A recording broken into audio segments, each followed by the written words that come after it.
Assalamualaikum warahmatullahi wabarakatuh. Perkenalkan, nama saya Nur Fitria dari kelompok 3. Di video kali ini saya akan menjelaskan tentang sejarah pendidikan Islam masa dinasti Abbasiyah.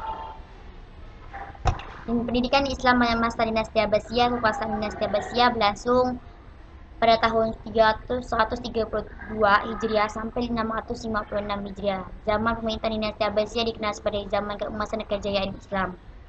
Para khalifah betul tokoh yang kuat dan cinta ilmu pengetahuan sekaligus merupakan pusat kekuasaan politik dan agama pada saat ini pula umat Islam banyak melakukan kajian kritis terhadap ilmu pengetahuan sehingga berhasil menyiapkan landasan bagi perkembangan filsafat dan ilmu pengetahuan dalam Islam. Ketika kekuasaan beralih ke tanah Abbasiyah, penjemahan dalam bahasa Arab marak dilakukan secara besar-besaran. Khalifah Abbasiyah dia mendatangkan begitu banyak ulama cendekia disiplin ilmu pengetahuan ke Baghdad. Dia juga mengirimkan utusan untuk mencari buku-buku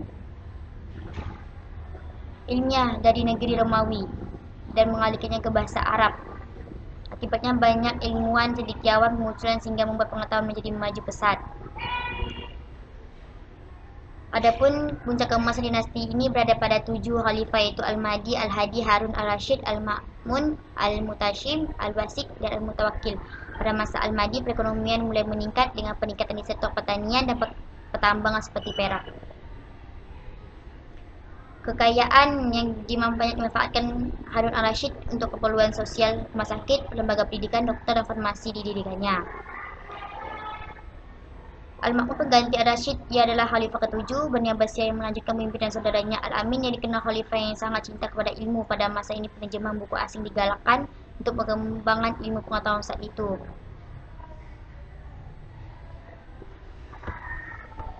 Dan selama pemerintahan Abbasiyah pertama ada 4 penjemah yang terkemuka, yaitu Hunain bin Ishaq, Waqub bin Ishaq dari suku Arakinda, Tabit ibnu Qura dari Haran, dan Umar ibnu Al-Farakan dari Tabaristan. Kebangkitan ilmu pengetahuan, banyak kaum muslimin mulai mempelajari bahasa Arab sehingga muncul sejanah yang turut mempelajari, mengomentari, membetulkan buku, penerjemahan, dan memperbaiki kekeliruan kesalahan pada masa lampau dan menciptakan ide baru serta memperluas penyelidikan ilmiah dan mengungkap rahasia alam yang dimulai dengan mencari manuskrip.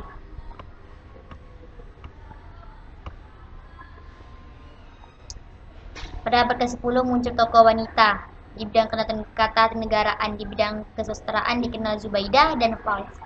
Di bidang sejarah, para ahli sejarah Arab mulai menyelidiki sejarah mereka sendiri. Ide terbesar penyusunan sejarah Arab ukuran besar didorong oleh paradigma orang-orang Persia seperti Falafi, Necrodynamic, dan atau sejarah-sejarah raja yang diterjemahkan oleh Ibnu Muqafah dari bahasa Persia kuno ke dalam bahasa Arab dengan judul Sejarah Raja-Raja Persia. Sementara di bidang pendidikan mendapat perhatian sangat besar, sekitar 30 masjid di Baghdad berfungsi sebagai lembaga pendidikan pengajaran pada tingkat dasar. Pertama pada abad ke-7 Masehi sampai 10, yang kedua pada abad ke-11 Masehi. Tujuan pendidikan Islam. Sebelum masa pemerintahan Islam, mayoritas penduduk bahasa Arab merupakan penduduk yang buta huruf. Mereka hanya bergantung kepada hafalan atau ingatan untuk meriwayatkan atau menghubungkan tradisi mereka secara lisan. Dengan adanya kebangkitan dinasti Abbasiyah, mereka telah terjadi letusan aktivitas intelektual yang mengantarkan dinasti ini mencapai zaman keemasan. Ditandai oleh kemajuan di bidang ilmu pengetahuan, kebudayaan, peradaban, pengagumkan, berbicara tujuan dan kurikulum pendidikan Islam pada masa Nabi Muhammad SAW, masa Khalifah Rasyidun dan Bani Umayyah. Tujuan pendidikan salah satu yaitu keagamaan semata-mata. Tujuan itu dapat disimpulkan sebagai berikut. Yang pertama, tujuan keagamaan dan akhlak anak-anak dididik, diajar membaca atau menghafal Al-Quran. Begitu juga mereka diajar ilmu tafsir, hadis, sebagainya adalah karena tuntutan agama, lain tidak tujuan kemasyarakatan. Selain tujuan keagamaan dan akhlak, ada pula tujuan kemasyarakatan, yaitu mudah belajar untuk menuntut ilmu, untuk mengubah dan memperbaiki diri dari masyarakat yang penuh kejahilan menjadi masyarakat yang bersinar ilmu pengetahuan, dari masyarakat yang mundur menjadi yang maju dan makmur. Yang ketiga, selain itu ada lagi tujuan pendidikan, ialah cinta akan ilmu pengetahuan serta senang dan lezat mencapai ilmu itu. Yang keempat, di samping itu pula tujuan pendidikan sebagai kaum muslimin, yaitu tujuan kebendaan. Adapun kurikulum Islam pada masa dinasti Abbasiyah menjadi 3 bagian. Yang pertama, pendidikan dasar, yaitu membaca Al-Quran dan menghafal pokok-pokok agama Islam seperti cara wudhu, sholat, puasa, dan sebagainya. B. Pendidikan menengah, rencana pembelajaran untuk pendidikan menengah yang tidak ada seragaman di seluruh negara Islam. Pada umumnya, rencana pembelajaran tersebut meliputi mata pelajaran yang bersifat umum, sebagai contoh Al-Quran, bahasa Arab, kesastraan, fikih, tafsir, dan lainnya. Pendidikan tinggi, pada umumnya rencana pembelajaran pada perguruan tinggi Islam dibagi menjadi 2 jurusan. Jurusan pertama, ilmu agama dan bahasa sastra Arab. Yang kedua, jurusan ilmu-ilmu umum yang disebut sebagai ilmu akliyah, meliputi ilmu-ilmu alam dan kimia, musik, ilmu pasti, dan sebagainya. Lembaga pendidikan Islam pada masa dinasti Abbasiyah. Pada dinasti Abbasiyah, pendidikan dan pengajaran berkembang dengan pesat sehingga anak bahkan orang dewasa berlomba-lomba untuk menuntut ilmu pengetahuan sampai meninggalkan kampung halaman mereka. Dan salah satu indikator berkembang pesatnya pendidikan dan pengajaran ditandai dengan berkembang luasnya lembaga-lembaga pendidikan Islam. Selain masjid, sebenarnya telah berkembang pula lembaga-lembaga pendidikan Islam lainnya, seperti bersifat formal maupun non-formal.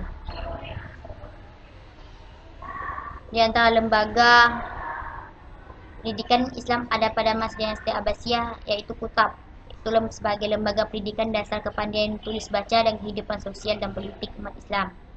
B. Pendidikan rendah di istana, yang membuat khalifah dan keluarganya berusaha menyiapkan pendidikan rendah ini agar anak-anaknya sejak kecil sudah dikenalkan dengan lingkungan dan tugas yang akan diembannya nanti. C. Tokoh-tokoh kitab, berkembang ilmu pengetahuan dan kebudayaan Islam yang semakin pesat, diikuti dengan penulisan kitab dalam berbagai cabang ilmu pengetahuan, maka berdirilah tokoh-tokoh kitab. Yang D. Rumah-rumah para ulama, juga penting peran dalam mentransmisikan ilmu agama. Kegiatan belajar di rumah pernah terjadi pada awal permulaan Islam, menggunakan rumah Al-Akram dan Al-Akram bin Abi Al-Akram sebagai tempat belajar dan mengajar. Majelis dan salon kesastraan adalah suatu majelis khusus yang diadakan oleh khalifah untuk membahas berbagai ilmu pengetahuan pada masa ini, khususnya pada masa Khalifah Harun al-Rashid. Majelis sastra yang mengalami kemajuan luar biasa karena khalifah sendiri adalah ahli ilmu pengetahuan yang cerdas. Ba'diyah adalah dusun-dusun tempat tinggal orang-orang Arab yang tetap mempertahankan keaslian dan kemurnian bahasa Arab. Yang selanjutnya, rumah sakit. Negara pada masa ini banyak didirikan rumah sakit. Selain sebagai tempat merawat mengobati orang sakit, juga fungsi sebagai untuk mendidik tenaga yang berhubungan dengan perawatan pengobatan. Rumah sakit ini dalam dunia Islam juga fungsi sebagai lembaga pendidikan. Yang terakhir, perpustakaan observatorium adalah rangka pengembangan ilmu pengetahuan yang terjadi pada masa Abbasiyah.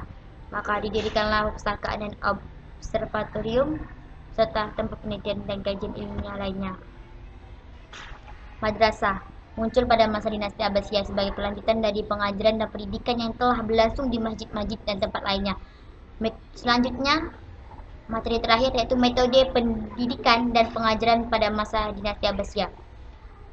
Pada masa dinasti Abbasiyah, metode pendidikan dan pengajaran digunakan dapat dikelompokkan menjadi 3 macam. Yang pertama, metode lisan berupa dikte, ceramah, qiraat, dan diskusi. Yang kedua, metode menghafal merupakan ciri umum pendidikan masa kini. Yang ketiga, metode menulis dianggap metode yang paling penting pada masa ini.